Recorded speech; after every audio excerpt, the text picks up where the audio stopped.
சற்று முன் வெளியான முக்கிய அறிவிப்பு. கேஸ் சிலிண்டர் பயன்படுத்துவோருக்கு மிகவும் முக்கியமான 2 அறிவிப்புகள் வெளியாயிருக்கு. ரொம்பவே முக்கியம் அப்படின்னு கூட சொல்லலாம். அது என்ன அறிவிப்புகள் அப்படின்ற கூடுதல் விவரம் தெரிஞ்சுக்க வீடியோ கொஞ்சம் கூட ஸ்கிப் பண்ணாமல் முழுக்க பாருங்க. அப்பதான் என்ன சொல்றோம் அப்படிங்கிறது தெளிவாக புரியும். அண்ட் ஃபர்ஸ்ட் டைம் இப்போதான் நம்ம சேனலை பார்க்குறீங்க அப்படின்னா மறக்காம ஒரு லைக் பட்டனை தட்டி விட்டுருங்க. ஆல்ரெடி பார்த்துட்டு இருக்க வியூவர்ஸாக இருந்தீங்கன்னா கமெண்ட் பாக்ஸில் ஹாய்ன்னு சொல்லிட்டு போங்க. இப்போ வாங்க வீடியோக்குள்ளே போயிடலாம். நம்மளோட அன்றாட வாழ்க்கையில் எல்லாருமே கேஸ் சிலிண்டர் அப்படின்றது சிட்டியாக இருக்கட்டும் இல்லைனா வில்லேஜ் எங்கே இருந்தாலும் இப்போ கேஸ் சிலிண்டரோட உபயோகம் அதிகமாயிட்டே போயிட்டுருக்கு. அந்த நிலையில் கேஸ் சிலிண்டர் விலையும் மாதம் பார்த்தீங்கன்னா ஒரு குறிப்பிட்ட விலை வந்து ஏற்ற இறக்கத்துடன் காணப்பட்டு வந்துட்டுருக்கு. இதனால் நிறைய மக்களால் ஏழை எளிய மக்களால் இந்த கேஸ் சிலிண்டர் அப்படின்றது வாங்கவே முடியாத நிலையும் ஏற்பட்டு வந்துட்டுருக்கு. இந்த நிலையில் 2 முக்கியமான அறிவிப்புகள் வெளியாயிருக்கு. அதில் முதல் அறிவிப்பாக என்ன சொல்லியிருக்காங்கன்னா, ஒரு வீட்டில் 2 சிலிண்டர் வச்சுருப்பாங்க, அப்படி இல்லைன்னா ஒரு சிலிண்டர் வச்சுருப்பாங்க. 2 சிலிண்டர் வச்சுருக்கிறவங்க ஒன்று புக் பண்ணி வச்சுக்கிட்டு காலியானதும் மறுபடியும் புக் பண்ணிப்பாங்க. ஆனால் ஒரு சிலிண்டர் இருக்கவங்க ஒரே சிலிண்டர் வச்சு யூஸ் பண்ணிவிட்டு காலி ஆயிடுச்சுன்னா அதை பிடிச்சி தான் யூஸ் பண்ணுற மாதிரி இருக்குது. இதுலேயுமே பார்த்தீங்கன்னா வருஷத்துக்கு 12 கேஸ் சிலிண்டருக்கான மானியம் அப்படின்றது ஒவ்வொருத்தரோட பேங்க் அக்கௌண்ட்லேயும் வரவு வைக்கப்பட்டு வந்துட்டு இருந்தது.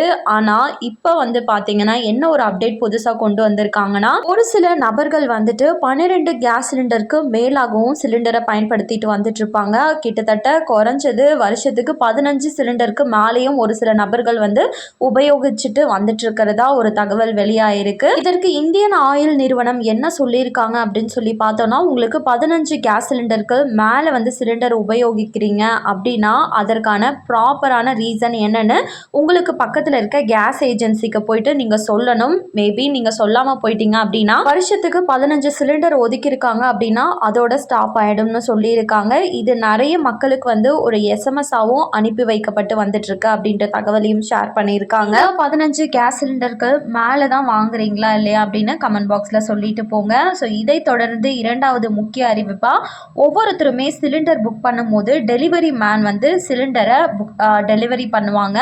அந்த டெலிவரி மேன்கள் வந்துட்டு மக்கள்கிட்ட டெலிவரி சார்ஜ் அப்படின்றது ஒன்று வசூலிக்கிறதாகவும் ஒரு சில நபர்கள் கட்டாயப்படுத்தி வசூலிக்கிறாங்க அப்படின்ற மாதிரி நிறைய புகார்கள் வந்து வந்ததுனால இப்போ என்ன சொல்லியிருக்காங்கன்னா, டெலிவரி மேனுக்கு காசு கொடுக்கறதும் கொடுக்காததும் உங்களோட விருப்பம், டெலிவரி சார்ஜ் அப்படின்ற ஒன்று கிடையவே கிடையாது அப்படின்னு சொல்லியிருக்காங்க.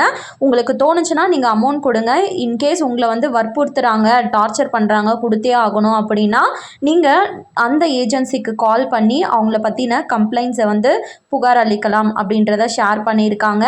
ஸோ உங்களுக்கு வரக்கூடிய டெலிவரி மேன் யாராச்சும் உங்களை வந்து கட்டாயப்படுத்தி அமௌண்ட் கேட்குறாங்க டெலிவரி சார்ஜ் அப்படின்னும் போது நீங்கள் கட்டாயமாக புகார் அளிக்கலாம். உடனே அதற்கான ஆக்ஷன் அப்படின்றது எடுக்கப்படும் சொல்லியிருக்காங்க.